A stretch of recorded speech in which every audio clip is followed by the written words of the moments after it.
Hello, hello, hello, and welcome. I'm Mehran Khalili. We are DiEM25, a radical political movement for Europe, and this is another live debate with our coordinating team featuring subversive ideas you won't hear anywhere else. And today we're talking about how to make Amazon pay.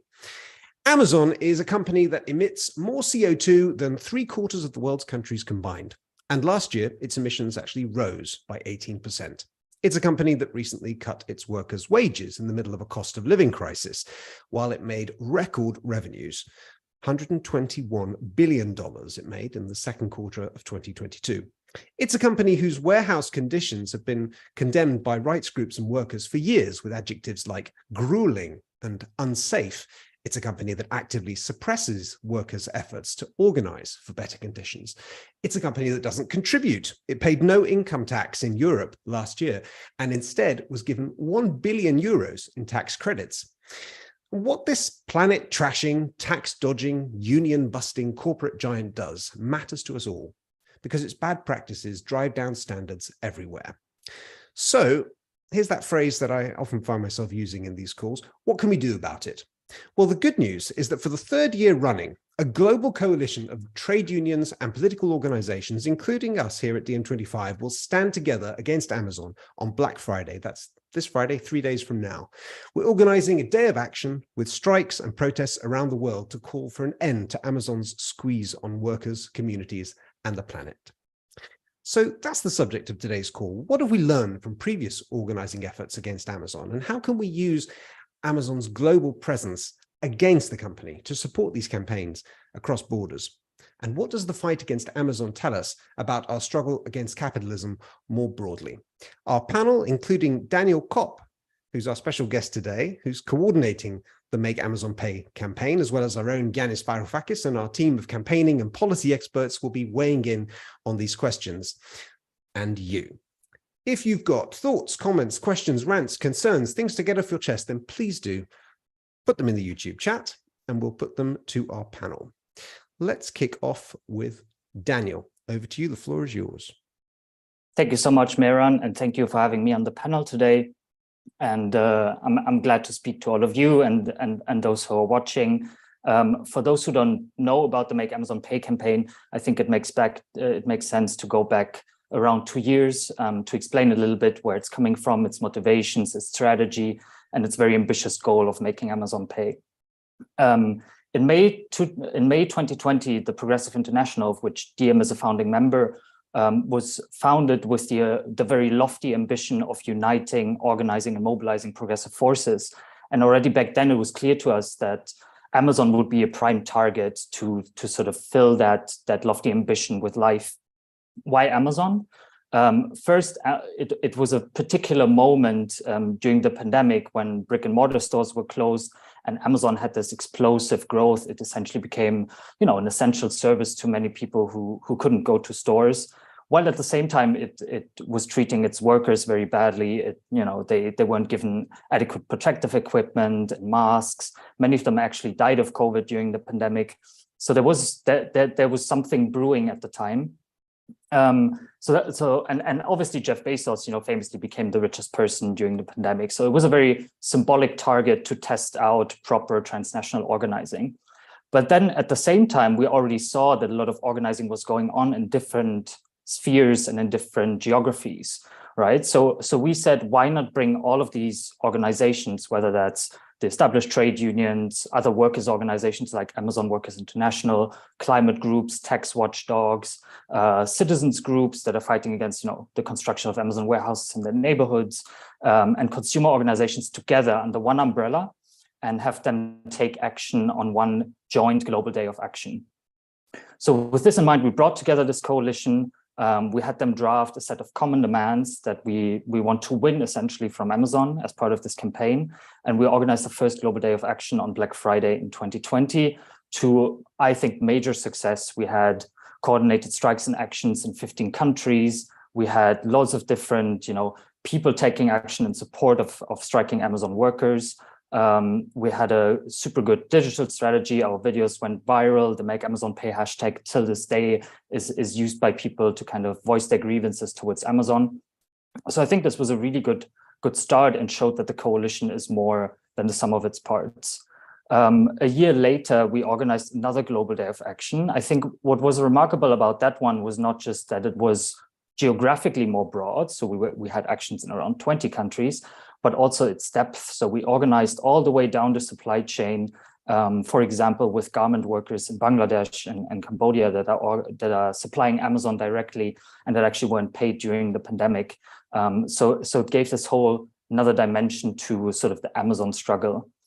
And now this year, in 3 days, actually, we'll have our next Global Day of Action. And without me being able to give too much away already, I think I can safely say without exaggeration that it's going to be historic, both in the depth of the transnational organizing and in the breadth of the geography. So we're expecting at least 100 actions in 30 places around the world, in 30 countries around the world, also in countries where we haven't organized before, notably Japan, where Amazon workers have recently founded their first 2 unions, which was a great success.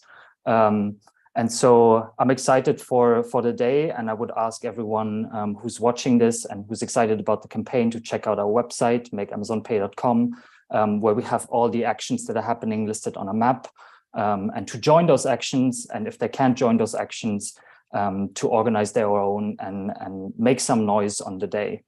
And I'm happy to take this conversation forward with all of you about what will happen on Black Friday, how we can take on Amazon, and what our campaign should do in the future. So thanks a lot. Thanks for setting the scene there, Daniel. Yanis. Amazon is not just another company. And it's not so much size. Of course, size is crucial in terms of its impact on the environment, on the number of workers it exploits. The footprint is large, and that matters. But it's not just size. It is, from where I'm standing, from my perspective, it is the beginning of a major epochal historic transformation, not too dissimilar to what the dark satanic mills, this was Edmund Burke's description of the factories in the late 18th century, were for feudalism, the ushering in of capitalism, of a completely different level of exploitation, a different process, system for exploiting humans, producing enormous wealth, and of course, setting the scene for the climate catastrophe that we are facing today. The reason why I'm saying this about Amazon is this. People make the mistake of thinking of it as a large monopolistic company that has created a marketplace, Amazon.com. It's not such a thing. To monopolize a market, it means that you take the market over, you're the only seller. So Walmart is another large American company that monopolized local markets in the United States. Town after town were taken over by Walmart. The small shops were closed down and the huge Walmart supermarket replaced them.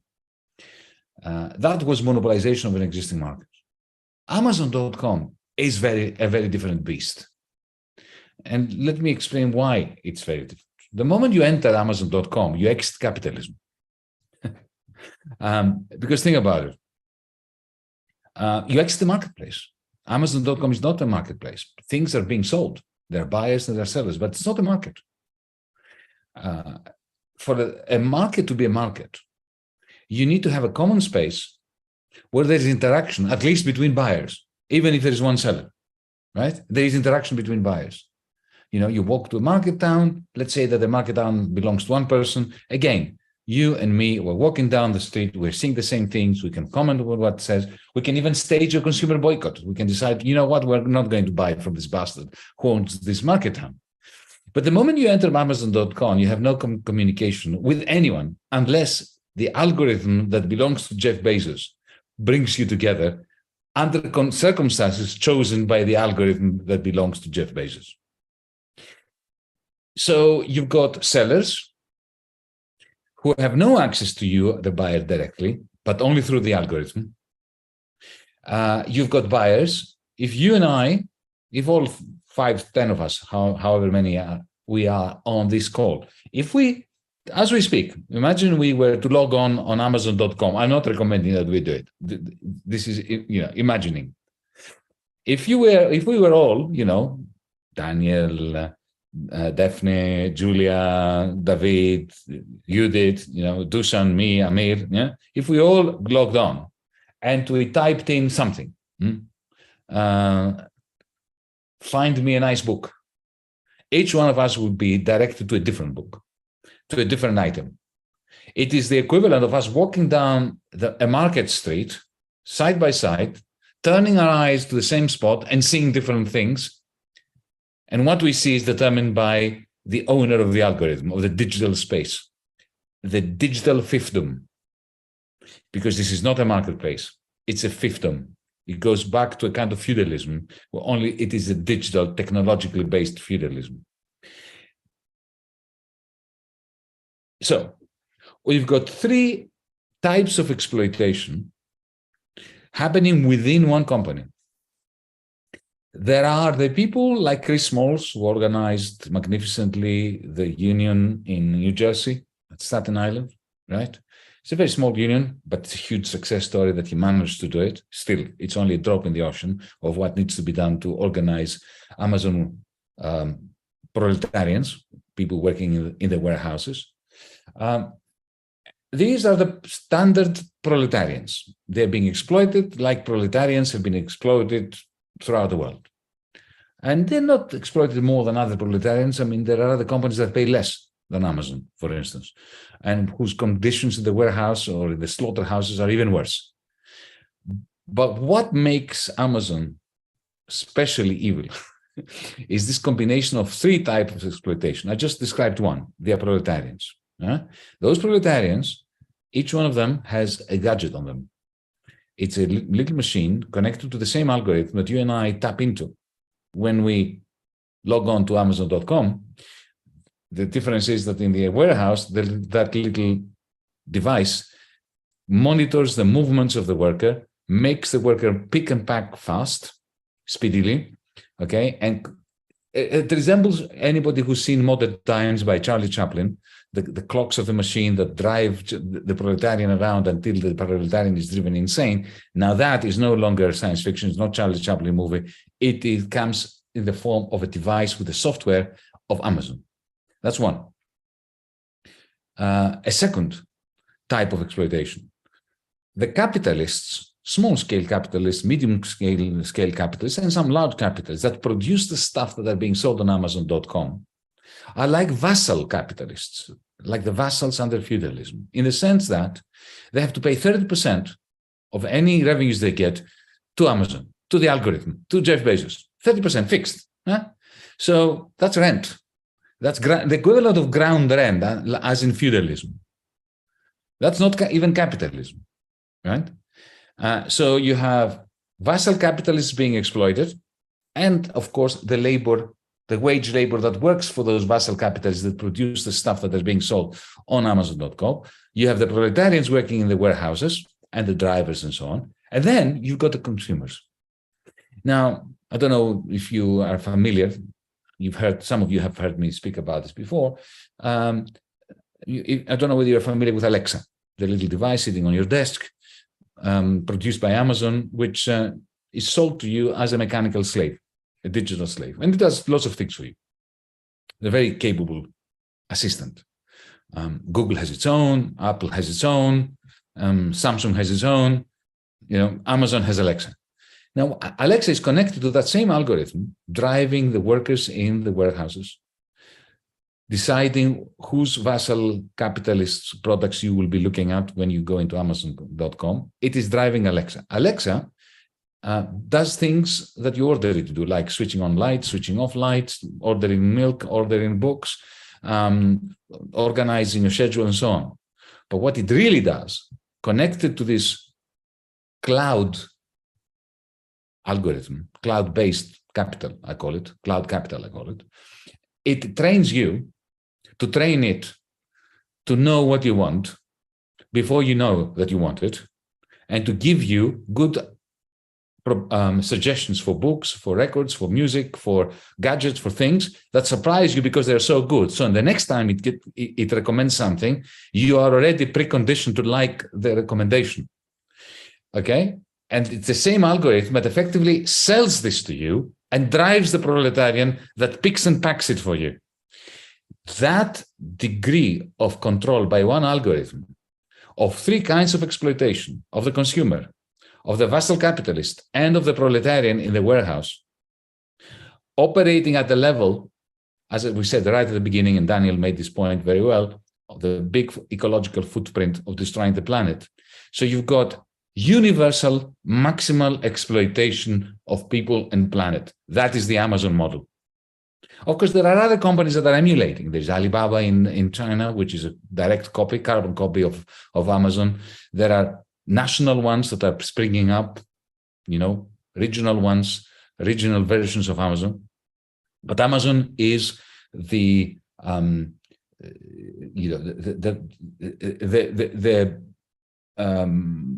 starting point of all this. This is why I think it's important to target it. And here I'm going to part from the official script of making Amazon Pay, because I am disappointed by one aspect of Make Amazon Pay, even though I've been part of it right from the beginning. I even described the campaign to bring down Amazon in a science fiction novel that I wrote a few years back. Some of you may remember it. I'm disappointed that we're not organizing an effective consumer boycott on Black Friday. And I'm saying this because the left needs to revise our thinking regarding collective action. Before Amazon, before Apple, before Google, before big tech, it used to be indeed the case that exploitation took place inside the factory, the office, the workplace, during the labor process. It was exploitation was the process by which capital was produced and reproduced. And organizing the proletarians, the wage laborers, who were part and parcel of this process of creating capital and capital accumulation, was, of course, the number one and only priority, really. Yeah. But since Amazon, we have those two other categories of people who are contributing more to the capital of Amazon than the proletarians, than the Chris Smalls of the world.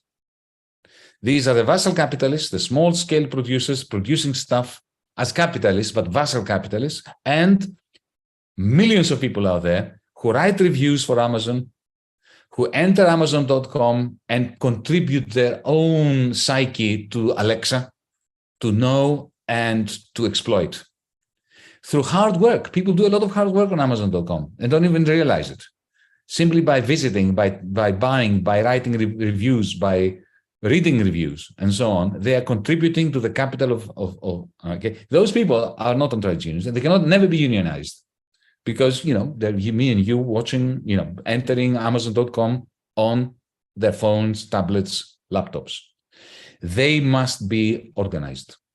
And the only way to organize them is to organize a consumer boycott, not generally, just for the one day. Because, comrades, let me put it briefly. Jeff Bezos doesn't give a damn about our Black Friday action. It doesn't even register on his radar screen. The needle doesn't shift at all for Jeff Bezos. The only thing that would affect him is a fall in the share price.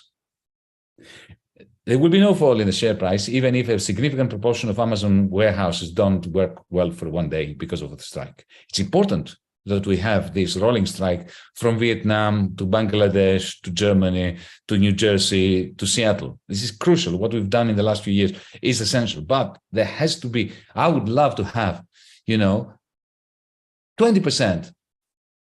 a 20% reduction in traffic on Amazon.com during that day, because that would really piss off Jeff Bezos. That would have a negative impact on the share price. We would be able to say, we struck in your warehouses and we struck where it really matters to you, in your stock exchange market valuation, even for one day. That's when he takes notice. That's when we win. Now, trade unions don't like this idea. The reason why we haven't done this is because our trade union comrades have said no to this. Why? Because they're scared. And they are scared because Margaret Thatcher and Ronald Reagan won. Remember, you don't remember, you're all too young to remember, I'm the oldest here. But I remember Ronald Reagan and Margaret Thatcher attacked trade unions. First, the first right that they removed was the right for secondary action. That is, for industrial action in support of somebody else. Yeah? And since secondary action was banned in Britain, and then the European Union, and of course in the United States, trade unions are afraid that if they're accused of secondary action, of not only striking in their warehouse, but also supporting a consumer boycott, that they will be taken to court in the United States, in Germany, for sabotaging the company, which is not the same thing as striking against the company. And they are shit scared. And they distance themselves from any idea of consumers, of citizens supporting them during the Make Amazon Pay day of action through a consumer boycott. And I put it to you, comrades, as long as we are afraid in this way, as long as we are not prepared to break the law, we will lose time and again. So within the PI, the Progressive International, I happen to be the lone voice who keeps insisting that, yes, let's keep organizing workers to strike, but let's bring together, find a way of combining strikes with consumer boycotts, targeted, short-term, one day, to demonstrate to the Jeff Bezos of the world in a way that they can uniquely understand the collective power of the movement. Thank you. Thank you, Yanis. And I'd love to get Daniel's perspective a little later on your point about consumer boycotts. I'd just like to read a little bit. Earlier this week, I spoke with a trade unionist from Amazon, a worker in Amazon in Poland. And I just wanted to add a little flesh to the way Yanis described it, like the Charlie Chaplin movie, Hard Times, that described the working conditions at Amazon. Here's a quote that something she said to me. They measure our work through scanners and computers. They have total control of us, total control of our speed. And if you slow down, a manager with a smile will come to you and say, here's a disciplinary letter because we noticed you didn't work for 8 minutes here, 5 minutes there. And they accuse you that you made a break that was 40 minutes too long. And then they take your day off because all these minutes add up. It's all made by computers and programs. What a dehumanizing experience that is. And that's straight from the horse's mouth, as it were, of someone that's working at Amazon in a warehouse right now. Okay, Judith Meyer, our IT coordinator based in Germany. The floor is yours. Thank you, Mehran. I think that Yanis described it very well. The likes of Amazon could never have come about, say, 30 years ago, probably even 15 years ago. There was nothing comparable to what we are seeing today. If you think about the commerce as it existed before the internet, of course, there were not just the small businesses who had like one shop, two shops in two different cities. They were already bigger companies that delivered their products to various cities, even to the entire country or several countries. But they could not be everywhere. They could not advertise everywhere. This is something that the internet has brought to us, the ability to reach all customers and to accept payment from them electronically through the internet in a click and immediately dispatch. And it just makes things so convenient that very few people will refuse to take part in that. And that is why we have these huge billionaire conglomerations now that basically monopolized this ability, not just on Amazon, of course, primarily on Amazon, but also in the social media sphere, in the sphere of renting movies like Netflix. Who still goes to an actual video rental place? Nobody. So everything is becoming centralized in the hands of very few companies. And this is very scary for us because these companies then have an incredible amount of power also over our democracies, over our politicians. So something that I found encouraging, but also worrying, is that lately, all of these big companies have placed a bad bet. They all bet that, I think it sounds really stupid, but somehow they all bet that our behavior would be the same at the end of the pandemic as it was at the beginning of the pandemic. So at the beginning of the pandemic, they all hired like lots of workers. Amazon itself hired 450,000 workers within 10 months. That's like a third of their workforce nowadays. They hired within those 10 months. And similarly, all the other tech companies, Netflix got a huge boost from the pandemic. Facebook, Twitter, everything got a good boost from the pandemic, from everyone being stuck inside and just using their services all day, every day. And somehow they didn't manage to guess that we would change once the pandemic is over, once people go outside again, and we would stop watching as much Netflix, we would stop using as much Facebook, and so on. So because of that, their stock prices have been crashing for the past year or so. Facebook lost 2/3 of their stock value. Netflix is 53% down. Amazon is comparatively less down, I think 40% last I checked or something, because they also have video rental. But what scares me is that all of these other tech billionaires are kind of imploding because of their bad assumptions, including Twitter now. They're all losing the billions that they hoarded. But Amazon will not, because they actually have a product that they're selling. They're not depending on investors. They're not depending on the stock market. They're making a profit with every item that they sell, with every person on their website. And so I believe that we are about to see a future where the circle of billionaires that are able to influence our democracy will be smaller, but even richer. And that, I think, is a more scary place. If Jeff Bezos does not even have competition, even from the likes of Mark Zuckerberg and so on. Thank you, Judith. Dusan, can we move towards some solutions?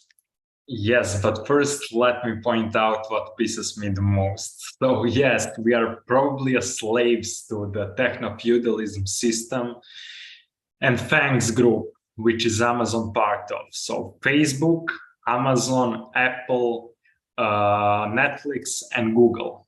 They need to pay their fair share. They need to pay their tax in dividends that would result in universal basic dividends. They will easily avoid taxation in profits, as they did, and they would even get subsidized. So today we are here to talk about Amazon specifically. And it's not just that Amazon molests their workers. They need to pee in a freaking bottle, you know. But they also molest common citizens. They molest the planet, animals, and everyone else. So we need to stand up together against this. And I think that both psychology and technology play a vital role. Both of those sciences are neutral, but we can use it in a good way. They're using it in a bad way. They're playing with dopamine and serotonin on one way, and on the other way, they're playing with algorithms and using tech. These are stormtroopers of technology and of psychology. We need to make something of our own. Yanis described that in a perfect way in Another Now, where he talked about, where he wrote about targeted boycotts and targeted attacks at certain big monopoly companies. We need to do that. And I, in my own name, call for people that are watching us right now to do that boycott. Maybe Daniel will change my mind, but I strongly believe this is the right idea as well. On the other hand, when we talk about solutions, now I'm speaking to DM members and DM supporters. PI has created this amazing map on Make Amazon Pay website. You can see what protests are near you and you can join them, or you can create one of your own if you would like to do something else, or if there is nothing that matches your interests.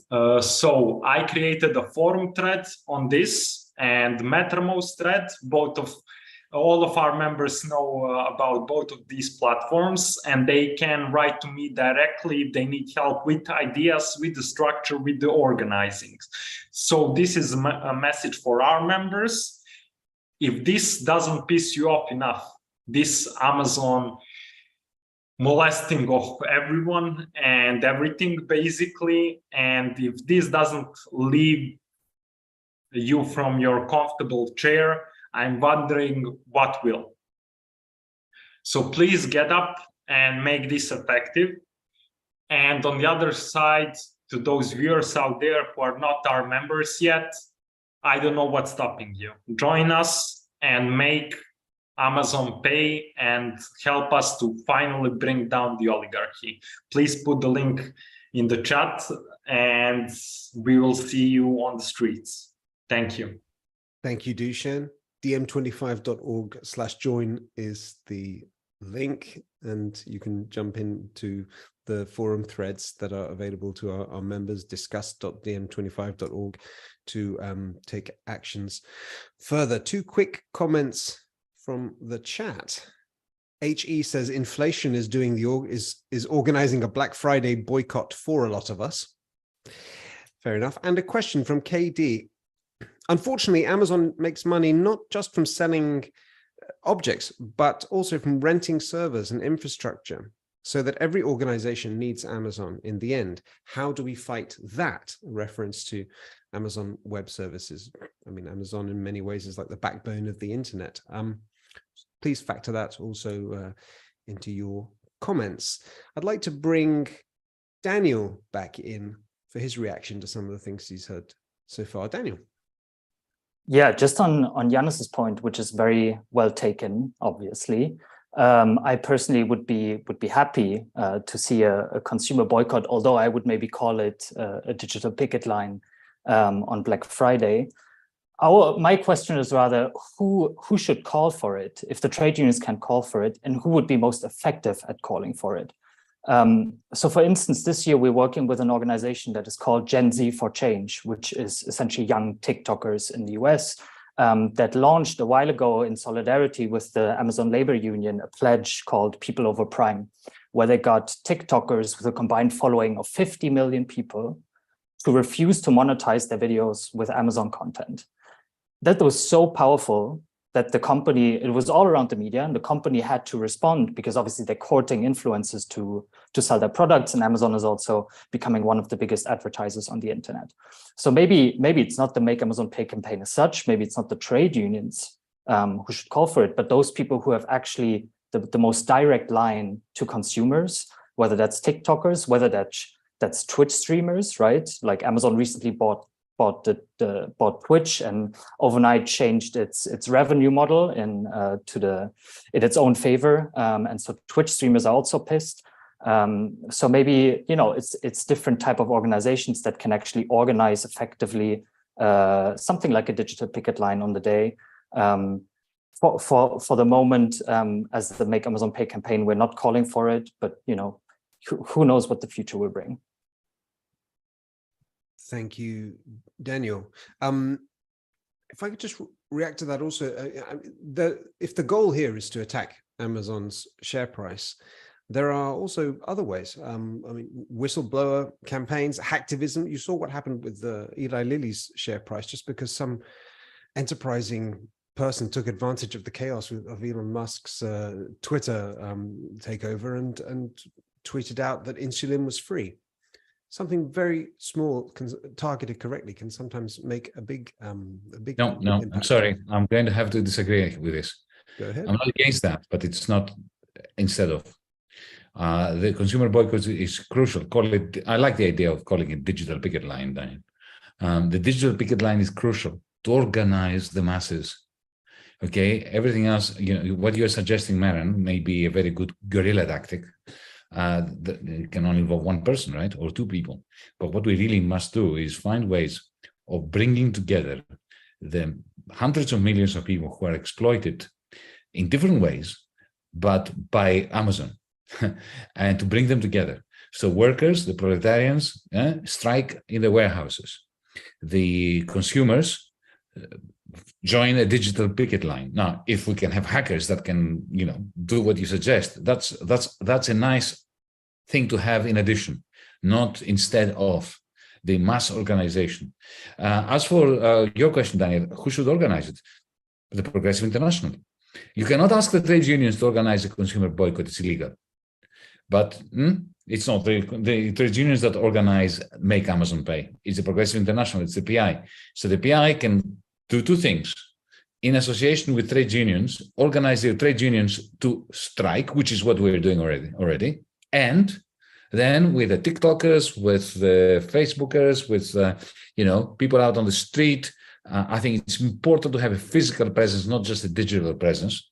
Going from neighborhood to neighborhood and distributing leaflets saying, on 25th November, just don't visit Amazon.com for a day. In solidarity for the global movement to make Amazon Pay. That's, I think, my answer. Thank you, Yanis. Juliana Zita from Germany. The floor is yours.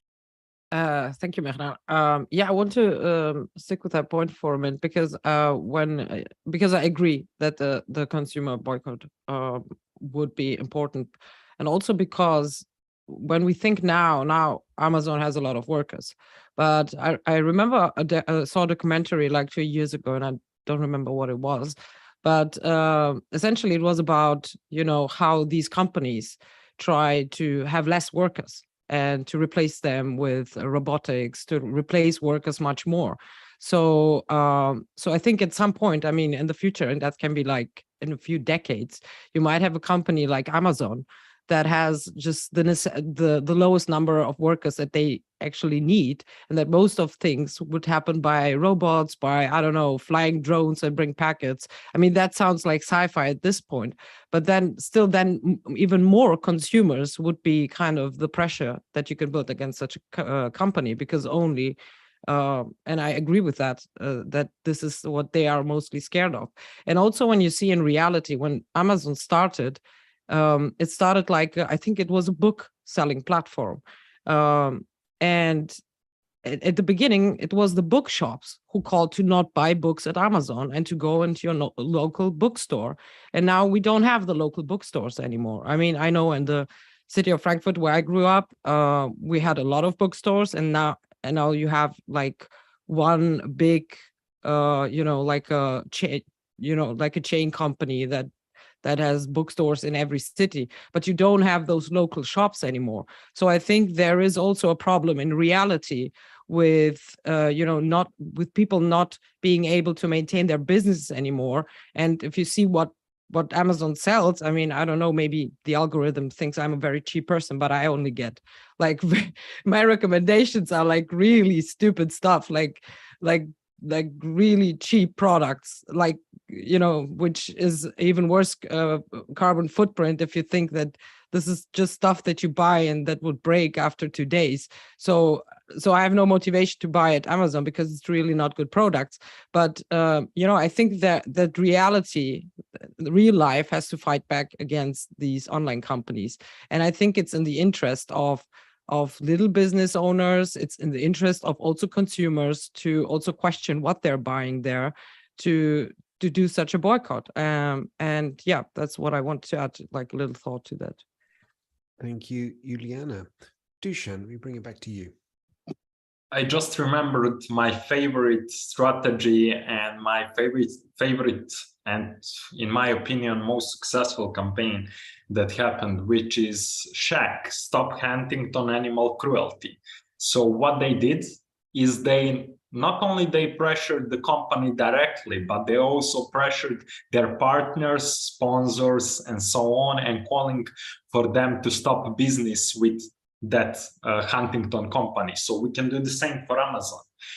They have a lot of shops that are connected to them. They have the banks. People can write emails. Activists can appear in front of the offices or houses with whistles and megaphones and not letting them do the work, and other types of pressure that would eventually lead big sponsors and big partners to leave Amazon in its own space. That dropped, like Shack campaign dropped billions and billions in revenue from Huntington. So I think that needs to be replicated, and it's one of the most effective tactics, actually. Thank you. And we'll have a link to the Wikipedia entry for the Shack campaign, Stop Huntington Animal Cruelty, for you to follow there. Okay, Johannes Fair from Germany, floor is yours.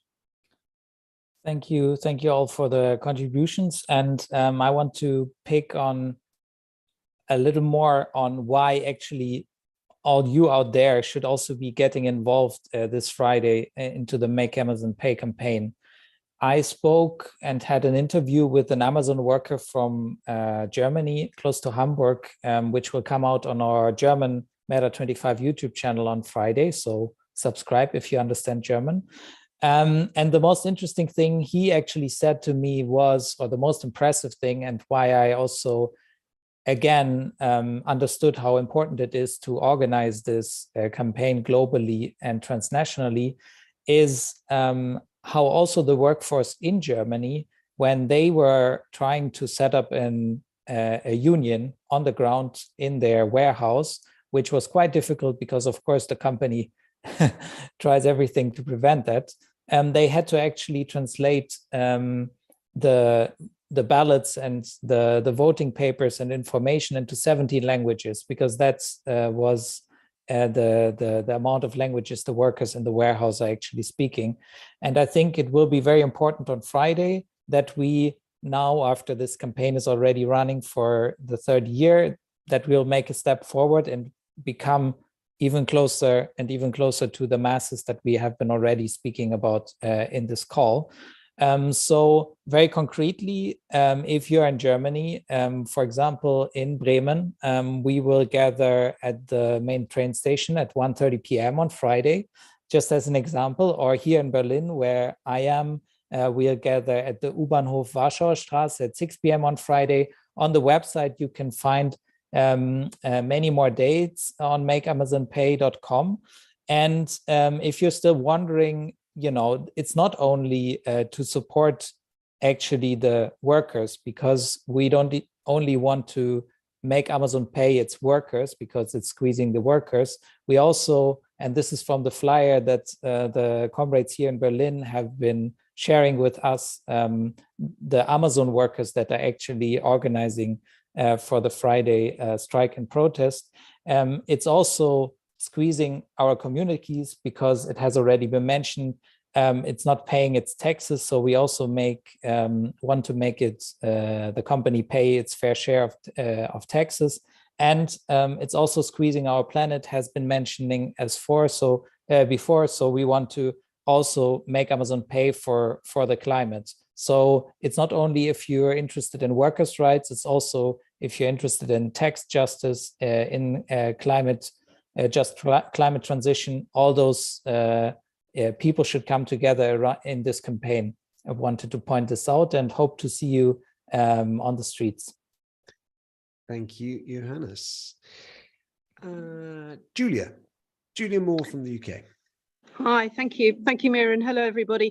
Yes, linking Johannes and what Juliana, colleague from Germany, Juliana was talking about the impact that these very visible, massive Amazon depots have on our local communities, our local economies, the amount of money that circumvents local economies.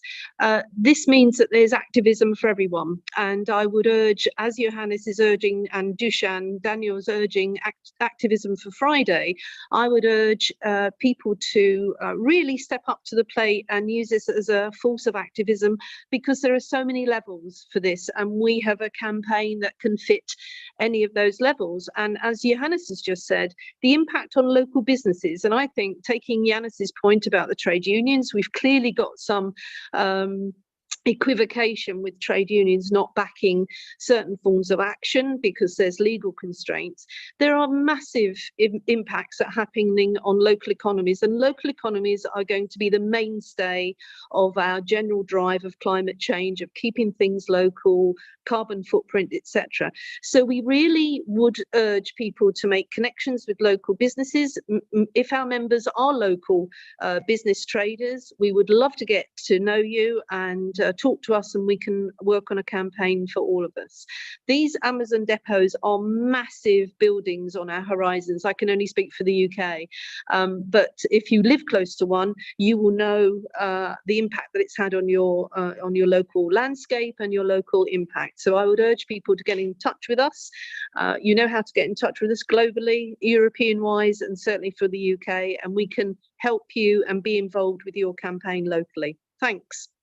Thank you, Julia. Daphne Delcara, based in France. Go ahead. Thanks. Yeah, just on what Julia said, I mean, just reminding of that, I think it was in Scotland where there was the whistleblower that also showed how the just-in-time model was, well, like that Amazon was like throwing away tons and tons of unused materials, just how destructive the whole business model is. And I just want to touch upon a very small thing Yannis said. And it's very interesting how, as consumers, we are expected to like put our input, like not only as buyers, but as people who like feed into the algorithm and write comments. And this is not about Amazon, but I was really shocked the other day when I got an email from Darty under the title of Darty Mutual Aid Society Needs You, where it's actually connecting buyers to each other that buy the same items, and they're expecting you to help each other with problems with their things. So it's just really like that would be called mutual aid, and all the, it's very cynical and awful. And this is why Amazon Pay campaigns, I think, so great as well, because I think we were like, you know, consumers king, and we have stopped identifying ourselves as laborers, citizens, but we're like really consumers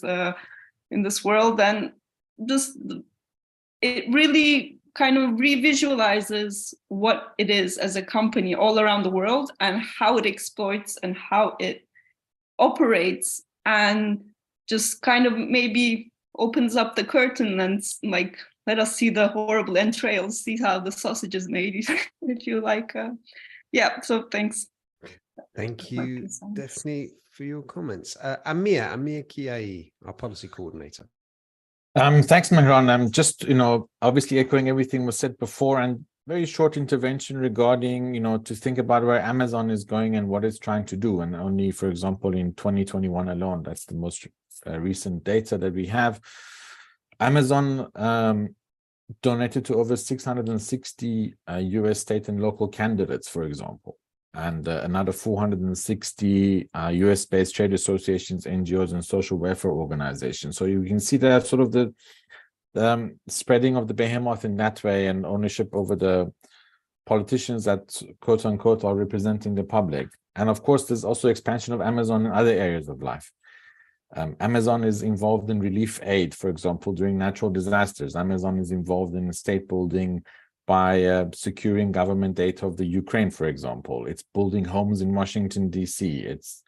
It has 71 renewable energy projects. It's involved in venture capital. It's involved in education through cloud computing training. It's getting involved in water and sanitation in the third world, and so on. And we have to really think about where is Amazon going and how it's getting involved in these other areas of life beyond its, techno-feudal market in that sense, and whether this is preparing for the next stage of Amazon's involvement on a more global level beyond just its market. Thank you, Amir. Two comments from the chat. Well, one from Salvatore Pelligra. He says, let's say that the boycott succeeds and that Amazon's shares take a hit. Then what? You might get some better conditions for now, but how long would that last? And Mahdi Tahini says, what's the role of Amazon workers in making Amazon pay? Would unionization of Amazon workers in different regions under the goal of ultimately breaking Amazon into pieces be a viable strategy? Daniel, would you like to weigh in on these questions? Sure, I think for the first question, probably Yannis would have a much more eloquent answer than me, which is just, you organize this once and then you organize it twice and then you organize it 3 times, and every time it gets bigger and every time it gets more powerful. So I think, we need to test and try strategies essentially, and we haven't tested that strategy yet. So let's just try it and see what happens. To the second question, I think, unionization of Amazon workers, which, in many sectors and in many countries and many companies is kind of a given, is still a first big step and would be a major success. But I think the goal ultimately for all of us socialists and comrades wouldn't be to break up Amazon into pieces, but to socialize it, right? I mean, as such, Amazon is a great infrastructure. I mean, we saw this notably during the pandemic, how it provided essential services to everyone who couldn't go to stores and notably vulnerable groups. So I think, the goal would be to have a public utility called Amazon, probably would rename it, but a public utility that is able to provide goods and services to people. But I think we're still at the early stages of that struggle. Amazon in Germany, actually, the Amazon struggle in Germany will have its anniversary next year. It's going to be 10 years in the fight for union, and we need to win that union first, and that's what we should focus on right now. Thank you for that, Daniel. I love that spirit. Try it and see what happens. Throw things at the wall and see what sticks. I think this is something that often holds activists back, the idea that, well, what if it doesn't succeed? Screw it, experiment, see what happens, and then take it further. So wonderful. One last comment here from the chat, and more of a recommendation really, from Marky Mark. Ethical Consumer Magazine in the UK has been boycotting Amazon for years, apparently, and they offer alternatives, so it's easy to support small businesses while boycotting Amazon. Okay, we are at the top of the hour, so I think we will wrap it up there. I would like to thank all of you on the panel. I'd like to thank you guys out there in cyberspace for your comments and thoughts and feedback. The address to get involved in the Make Amazon Pay campaign is makeamazonpay.com. The address to get involved with DiEM25, that's us, and to join in a couple of seconds is diem25.org/join, and the conversation will continue in the comments. Thank you again for your time and attention. Let's make Amazon pay, and we'll see you back here at the same time, same place, 2 weeks from now for another